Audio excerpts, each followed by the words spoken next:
Okay, hello everybody, and welcome to an episode of Smart Drivel. I'm Jon Ellenthal, and I'm joined by Kurt Schneider. And very soon you will understand why we call this Smart Drivel. There'll be plenty of drivel. Hopefully you'll find it smart. So Kurt, tell us what hugely important topic we'll be diving into today. Well, it's not really diving into, John. It's more like sinking our teeth into. I think today we should talk about a sandwich. We should talk about sandwiches, which should be near and dear to our stomachs, if not our hearts. One of the great pleasures of life, a great sandwich. Love them. And what captured your attention about sandwiches? Well, I was eating one the other day, and what was amazing is I feel that sandwiches is like the last bastion of creativity. The last bastion? Yeah. So art forms, music, performance. When you put a banana on a wall and cover it with duct tape and sell it for $125,000 like they did in Art Basel. I think it was 120, but I do think that is the sign of the Armageddon. Correct. I mean, what's up with that? And then I think the guy ate the banana, which was probably because it was going to go bad anyway. But a banana, not a sandwich. Right. But sandwiches, if you think about it, why it's creative is because you get to, and it's immediately instant gratification. You can put whatever you want. All it is 2 slices of something, and anything in the definition is creativity. What do you mean 2 slices of something? Doesn't it have to be bread? Well, you could have a bun. It could be a wedge. It could be a hero. It could be a grinder. It could be... We're going to get into some core definitional It could be, issues. You know what a Monte Cristo is? Okay, I do. I know part of a Monte Cristo. Which is what? A Monte Cristo has too much butter and too much meat. And, I don't know what a Monte Cristo is. 2 slices of French toast around basically ham and cheese. Okay, so the bread is... All right, so before we sink our teeth into, which is the perfect way to introduce it, I would like to hear your definition of a sandwich. So 2 pieces of bread. Bread with quotes around it, yes. Because in case you want to use matzah? Yes. Okay. That what could if work. you wanted to use 2 pieces of paper? No. Okay. Edible. It has to be an edible. And probably grainy in some way. All right, so growing up, what was your go-to sandwich? Well, there's 2. When I was a young lad... Let me rephrase the question then. What were your go-to sandwiches? When I was a young lad, it was always grilled cheese. And boy, grilled cheese with apple juice was a great meal, or grilled cheese with root beer was a great one. You can't just say grilled cheese. What kind of bread, what kind of cheese, and how was it prepared? Back then, it was American cheese. The ones with the slices that you had to open up one way, then the other way, and they came Magnificent packaging. And back then, it was also white bread. Right. But the trick was you put mayonnaise on the outside. Oh, that's disgusting. And then you put it in a frying pan. Okay, because this is going to open up a whole new vein in our conversation. Condiments. I happen to think that mayonnaise, at the risk of offending our 2 or 3 listeners here, mayonnaise is an evil substance. I will not eat mayonnaise as a sandwich condiment. Okay. But most people will. My other sandwich go-to in high school, we had a deli called Young's Deli growing up. Like Carl Jung? And they made not Young. And they made, there was Freud Young. No, they made something, and we call them wedges, by the way. So there's grinders, heroes, subs, wedges. It's all the same thing. Yeah, those were all good names. We called it a wedge. What do you think they call them at Subway? A sub. And my favorite one was roast beef with Russian dressing and coleslaw on a wedge. Okay, so and there was so much coleslaw dripping and Russian dressing. Do you mind the bread got soggy? Do you mind getting your hands dirty when you eat a sandwich? Apparently not. I think that's part of the appeal. Okay. I don't like to get my hands all dirty, although certainly a great sandwich is worth it. Do you think the Earl of Sandwich, by the way, do you know where it came from? Did it come from Sandwich, England? It was the Earl of Sandwich, and apparently I know from the SNL skit where you don't know that skit? No. Okay, it's one of the best skits ever. Garrett Moore. It's a big fancy formal party back in days of yore, probably the 1700s. And Garrett Morris is working the door, and he's introducing everybody. as part of the formality of the event.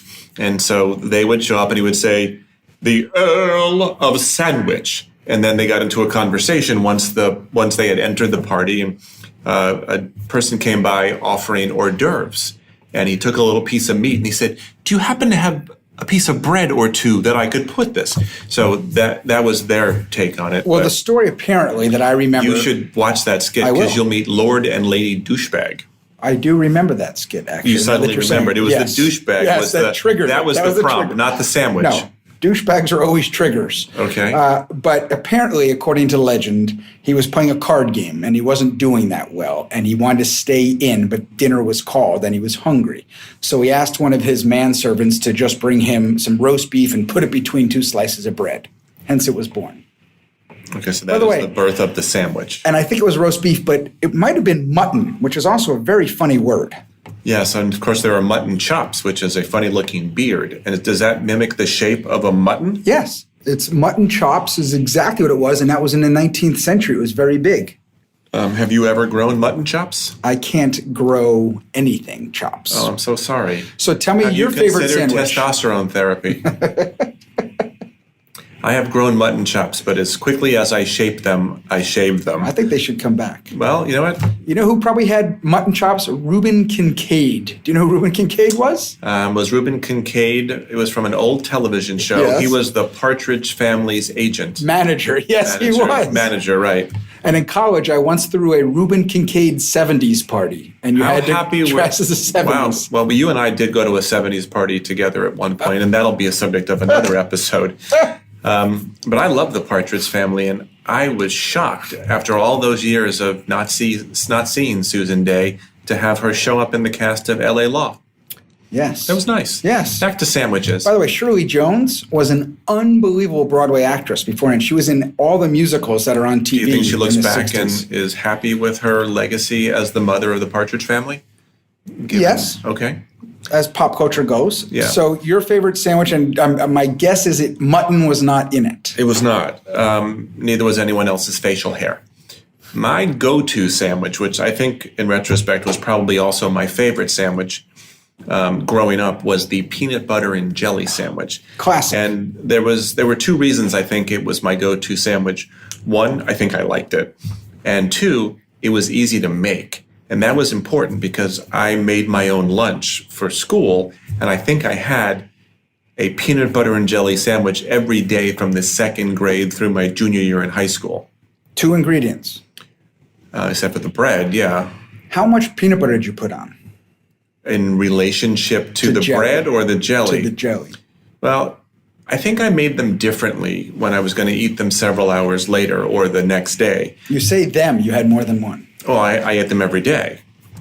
Because I think when you put them in a brown little school lunch bag with a piece of fruit or something else that will press into it, I think you need to put peanut butter on both pieces of the bread and then put the jelly in the middle to prevent the jelly from making the bread soggy and ruining your sandwich. That being said, I put not a thin layer and not a heaping layer. I put a healthy amount of peanut butter. More peanut butter than jelly. What kind of jelly? Because in my view, there's only one jelly that belongs in the quintessential peanut butter and jelly sandwich. You're going to say grape. I am going to say grape. And I think it's red raspberry. Oh, God. With seeds in it. I don't mind the seeds, and especially as an adult, because it gives me hours of pleasure trying to free them from my teeth. And then you can have peanut butter, banana, and honey. Much more. That's a delicious sandwich. Much more important question. I mean, it's basically the equivalent of ginger or Marianne. Smooth or crunchy peanut butter? By the way, ginger, well, Marianne, I like, well, just like ginger Marianne, I like both. Okay, but do you have a favorite? When I was a kid, it was crunchy. Now it's smooth. What do you think has changed? I think I've evolved as a human being. I've become more sensitive and more vulnerable. And you think that smooth peanut butter is reflective of a sensitive, more vulnerable personality? Exactly, a smoother personality. It's possible that you have faced so many crunchy, bumpy things in your adult life that you need something smooth out there. I think probably. Yeah. I like them both as well, but my go-to would be crunchy peanut butter. You are a crunchy guy. You're a little nutty. I get that. I see. But by the way, when did the BLT have the ability to add things to it? Because the BLT in and of itself is a beautiful concoction. It's 3 wonderful things with mayonnaise, but if you have it in the summer and you have bacon and a tomato from New England in August and you have crisp lettuce and you have mayonnaise, it's fantastic. But then they went and added something which is now the rage anyway. They added an A. So it's the blat now. Oh, I haven't heard it called that. Is the A avocado? Yes. By the way, what's up with avocado toast? And is that a sandwich? Okay, so let's get back to the meatier topics We're of upset about sandwiches. avocado toast, but okay. It's clearly the rage. So I actually do eat avocado on a BLT equivalent. Delicious. Because since I don't eat bacon, and now I've lost another one of our 3 listeners, mayonnaise and bacon have been taken off the table. I have the alternative to the BLT, okay. the ALT, the avocado, lettuce, and tomato. And I do throw onion on there, raw onion, which is a huge part of any good sandwich. But let's go back to the questions around what a sandwich is. Is a hot dog, of course, spam. Is a hot dog a sandwich? I would say the hot dog's not, but a hamburger is. Because of 2 pieces of bread. But you can have the open-faced sandwich, by the way. What do you call an open-faced sandwich? Sandwich. Oh, come on. You with that fancy education of yours, it's a tartine. Well, a tartine's a little different, but in what way? Let's look it up. It's an open-faced sandwich. Okay. Well, I'm sort of more one of the people. Okay. So yes, I like to say open-faced sandwich. Yes, you're known for that. Your easily accessible vocabulary and stories about Beowulf and Genghis Khan. Oh, I love Genghis Khan. Marco Polo. Speaking of which, the croque monsieur and the croque madame, 2 phenomenal sandwiches. Tell me more. One has an egg, one has not. It's Gruyere cheese and ham, and melted Gruyere cheese and ham, and then the croque madame adds an egg to it. Well, you clearly communicated just now what a man of the people you are by talking about sandwiches that are named croque monsieur and croque madame? French sandwiches. so bagels, sandwiches. What is your go-to bagel spread? Well, in a sandwich, bagel sandwich, it's egg salad. Forget. I'm just going to scallion cream cheese. Scallion cream cheese. Yeah, I have sort of a quintessential approach here to the plain cream cheese, but a slice of tomato, a ripe tomato, is a great addition. And red onion. I like red onion. And capers. Well, I'm only having capers if I'm having salmon. Are you having capers without salmon? Yeah. Do you like the big caper berries or the small capers? I like the little ones, but you've eaten capers outside of smoked salmon. Yeah, sure. I love them that way. I think it's terrific. What do you eat? You just put them on a sandwich, or you just eat them out of the jar? Both. I've never in my life had capers without simultaneously eating smoked salmon. Try a caper berry because they're big and they're fantastic. All right, so your argument is that a hot dog is not a sandwich because the 2 pieces of bread are contiguous to one another. Yes. Well, all right, so that gets me another thing. I think the reason why we call a hero sandwich, like a sub and a grinder, but a hero, comes from the Greek. The gyro, which we mispronounce here. Is it gyro or is it hero? It's probably the same word, but what does it mean? I don't know. A gyroscope is something that spins around. Remember those toys we used to have with gyroscopes? I think we clearly get the word. I believe we get the word hero from the Greek word gyro. Hero. But why do we call it gyro instead? Because we call a lot of words in our language different than words in Greek. This shouldn't be a big surprise to you. Okay. That's fair enough. But a gyroscope, do you remember those things as toys? They were very much fun. I do. So I think a more important question about the bagel, which is one of those ethnic foods that have become so mainstream, like hummus, like guacamole. It's another example. I mean, those are like core parts of the American diet. I think a more important question about the bagel is not what you put on it, but what kind of bagel you like. What's your favorite bagel? There's 3. I'm always one of 3. I love the salt bagel with butter toasted, fantastic. I love an onion bagel with anything on it, and of course I like the everything bagel. Yeah, I like. It's like that utility infielder, right? Can play any position. Yeah, an onion bagel. it was a special thing. I like garlic bagels. Oh, I do too. Yeah, and when do you think sandwiches came into the American? Well, hang on. Before we get to that, before we leave bagels, what is your position on things like the blueberry bagel or the multicolored bagel? Nope. Offends my sensibilities as well. Can't do it.